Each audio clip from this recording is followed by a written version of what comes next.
Welcome to the first Chamber Chat of 2023, and what a perfect time to be meeting with the State Senate President, Steve Fenberg, Senator from our great county of Boulder County, and we're going to talk about the upcoming state legislative session.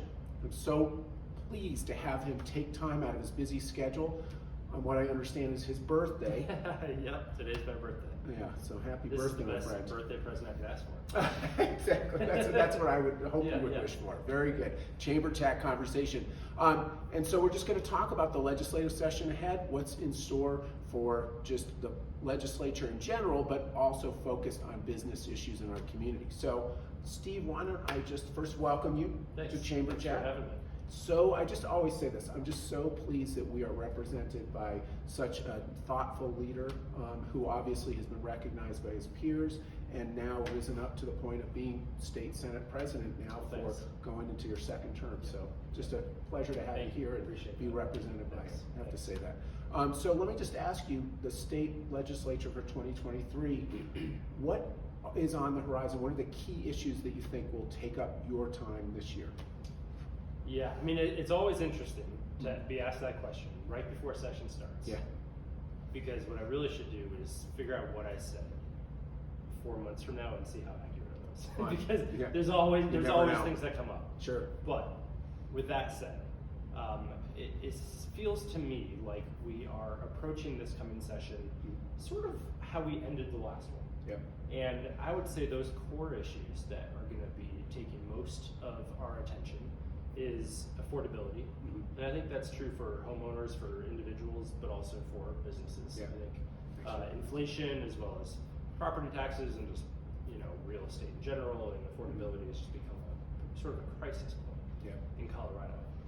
We're going to be focused on public safety and the health of our local communities to make sure that not only are people safe, but they feel safe, they feel secure in their local communities. And we can talk about that, but I think it takes the form of traditional crime prevention because we have seen an uptick in some crimes. Yeah. But I also think it's going to be taking the form of gun violence prevention, something that obviously my party has cared a lot about in recent years, and it is part of public safety. Right? We sometimes look at it too much in a partisan lens and forget that we're talking about violence in our communities. Yeah. And then lastly, I think we're going to continue to focus on funding and improving the funding of our public education system. I think those are the three kind of big issues. Obviously, each of them, especially affordability, you could probably create 50 subcategories. Break it down. Yeah, housing. Sure. The cost of not investing in our transportation system, what that does to the pocketbook, inflation, and things like that. So there's going to be a lot of work ahead. We obviously have other issues that maybe we don't even know we need to discuss this year. Yeah. But then there are others that may not feel front and center for some Boulder folks, but from a state perspective, for instance, we really need to work on water. Yeah. That's an issue that has gotten to a point where it's a crisis. Climate change has exacerbated the fact that we don't have as much water as we used to have. Yep. And we really need to take a long, hard look at it from the rural communities on the Eastern Plains to the rural communities on the Western Slope to those of us in the Front Range. We need to get it under control. It's a regional issue, not a national issue. Let me just hit you on one of those issues. You talked about affordability, and just before we started recording here, we were talking a little bit about homelessness, which has a relationship not only to the affordability issues, but obviously there's some connection to concerns about public safety, that sort of thing. I'm wondering, just anything the state legislature, maybe talk about what has been done, but any thoughts you have going forward? Yeah, we had a couple of really big focuses last year when it came to spending the federal funds. So as everybody probably knows, we got an influx of federal money through the various different bills, the infrastructure bill, the ARPA bill, et cetera, CARES Act. And we identified, we didn't want to just sort of spread it around and not see impact. Yeah. So we said, so what are the big issues we want to really invest in a meaningful, kind of game-changing way? One was housing, one was behavioral health. And within behavioral health sort of is the homelessness issue. But that's obviously also part of the housing issue. Sure. And so those two areas collectively, we invested more than $1 billion.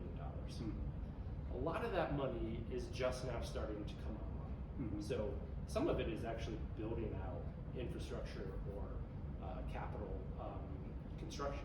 So we're not going to see it for a couple of years maybe. Some of it is short-term or medium-term capacity, like more staffing, more beds, that we're going to start to see very soon. So we did do big investments.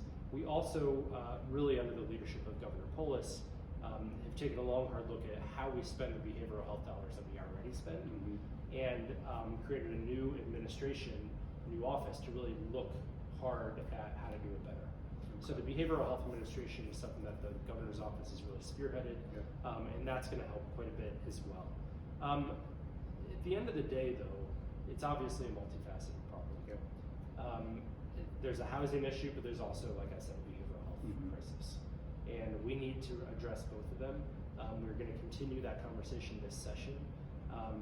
Some of it's structural, some of it is additional resources, and some of it is thinking about how we can leverage local, state, and even federal partnerships to get more bang for our buck. And then also consider the local side too. The Boulder Chamber will be working with our partners downtown Boulder and the Convention and Visitors Bureau on some sort of a business response to this crisis. So we'll look forward to partnering with the state and regional partners around that. Well, let's hit more closely to home for the business community. You mentioned costs of business, but can you speak to what are some of the things you can look forward to as a business community that address their interests that they should be aware of? I think there's several areas. I think the one that probably feels most in that intersection of state policy that is going to impact business at the local level is probably property tax. That's going to be a big conversation this year. We want to figure out, now that Gallagher has been repealed, we did pass legislation to provide a bit of a breathing couple of years to figure out what we're going to do moving forward. This is probably the year where we have to figure out what that sustainable path is. And that's going to have to include relief for homeowners as well as for commercial property owners. It is not sustainable. And if we don't solve it as a legislature, someone's going to solve it for us by putting something on the ballot that I think would potentially be damaging in the long term, but maybe look good and pass. And so I think we need to have everyone at the table and be deliberative about it and do something that is good for the business community, good for our local communities, good to, that a lot of folks rely on that revenue. So we don't want to do something that would have unintended consequences, but we need to get it under control. We need to figure out what the path forward is together. Love that you're working on it. I'll just say how important it is. So many businesses will tell me that it's not the rent that's going up, it's actually the property tax that comes through in their triple net leases. So really 100%. important. And it's same for homeowners. I mean, a lot of seniors or folks on fixed incomes, they bought a house that they can afford. It's appreciated. They probably like that. But in the short term, what that means is they can't afford the property taxes. And so we do need to address it.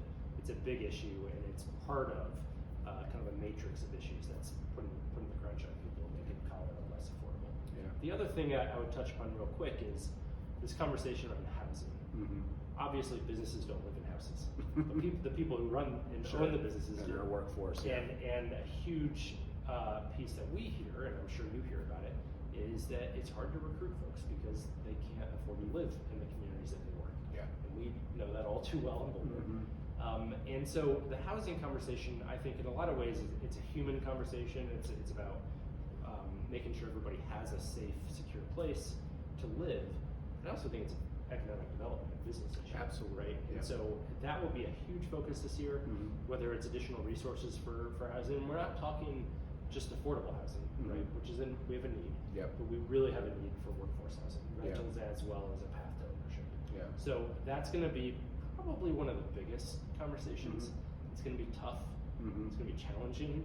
It's going to be a lot of local versus state, who has the authority to do what. And thinking about, at the end of the day, Colorado's going to keep growing. People want to live here. Question is, who are the types of people that are going to be able to afford to do it? And how are we going to develop over the next decade to accommodate that? And I really don't want to wake up one day and say, oh man, when did we become California? We should have addressed this Sprawling out a couple decades ago. Totally. So Colorado's not there yet. But if we don't do anything, I'm afraid that we will go there. And so we need to think about, okay, we're going to grow. Yeah. No one can stop that. Absolutely. Yeah. So how are we going to grow? Mm-hmm. And who is going to be left behind and who's going to be wonderful to live here? I think that's a really important statewide conversation we have to have. 100%. And just to put an exclamation point on it, you mentioned affordable housing. I'd say even Boulder, we're making some great strides in that area, traditionally affordable, but it's that diversity of the workforce I think you hit on. And also, I will just say that it's not just for rent properties, but also how do we solve the nut of for purchase housing, for middle income housing? Because that is actually how people build wealth. Yeah. Right. I mean, I don't have a lot of money to my name, but I do own a house. Okay. And every night I feel, well, at least I own a piece of property in Boulder. It's right down the street from the chamber, so I will tell you that it's obviously increasing in value. Just right, because of course, proximity. Just because of my neighbors. Exactly. But that is how folks who don't make a lot of money can continue to build wealth in their family. And yes, we should make sure everyone has a safe, secure roof. Yeah. Yes, we should build affordable housing. But if you forget about creating pathways to home ownership, you're robbing an entire generation from being able to build wealth. Yeah, I love that. All right, great focus. And right in line with priorities for Boulder Chamber. So let me just hit you on just sort of generally your role. Yeah. Now you've been now Senate President. You took over partway through last year. That's right. And now this is your first full year. I'll ask, this is an important area of responsibility for guiding state legislative policy. What has been the surprises, things that, positively, I didn't know we could make this happen, versus the challenges you face in that role? I guess in some ways the surprise is a pleasant surprise, which is things are not as partisan and gridlocked as one would think. So in some ways the surprise is that I work well with the Republicans, right? And there are fewer of them now. Yeah. I won't comment on that in this station. But which okay. I'm grateful for. Yeah. But it's incredibly important to have that bipartisan relationship. And I genuinely, even though clearly I'm a Democrat, I run the Democratic Senate, I want to pursue Democratic policies. Yeah. But if they can have some support from the Republicans, I think those policies will be more durable. Yeah. And I think they'll actually be better policies because of it. And so that's something that I've been pleasantly surprised on. And I don't think people know that. Most of the bills we do are bipartisan, and most of the work that we do is amicable.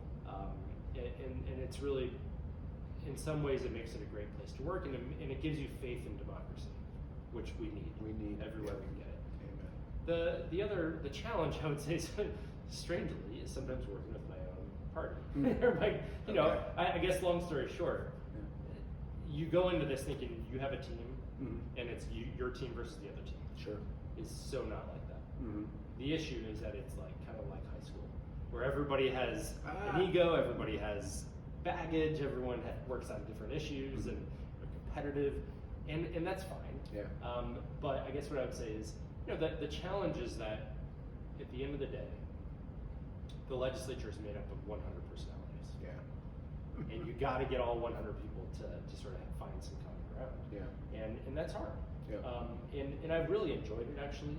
I've loved the people I work with. I think the staff that we have are top notch. It's an honor to do the work that I get to do. Yeah. But it's challenging. You're basically, yes, you're doing the technical stuff, but it's really just about relationships. Yeah, so important. And the relationship building, I'd say, in any sort of legislative or policy making role is critical. But I just love your philosophy of trying to make sure that all the voices are heard, just bringing that bipartisanship, because you're right. We think about that too at the chamber. How do we bring everybody together for solutions that aren't, one person wins or one group loses, but more sustainable for the future. So I love that. Well, I'll just conclude by saying again what I said earlier, which is how much I appreciate your leadership and the principles and the way you go forward, and how open and accessible you've been to the business community of Boulder. So thank you. Thanks, John. I'll also say, just as I mentioned earlier, I recognize it's your birthday. And so in recognition of that, I wanted to have a little gift Oh, to thanks. present to you. Thank you. And it has a little Boulder Chamber Awesome. logo on it so that you just All right, remember all right, us all right, yep, when yep. you're quenching your I thirst can do there. some product placement in the Senate. I love it. All right, perfect. Well, thanks. Thank you so much for Appreciate it. being with us, Steve. And thank you to our audience. Welcome back to 2023. So we'll see you next time on Chamber Chat.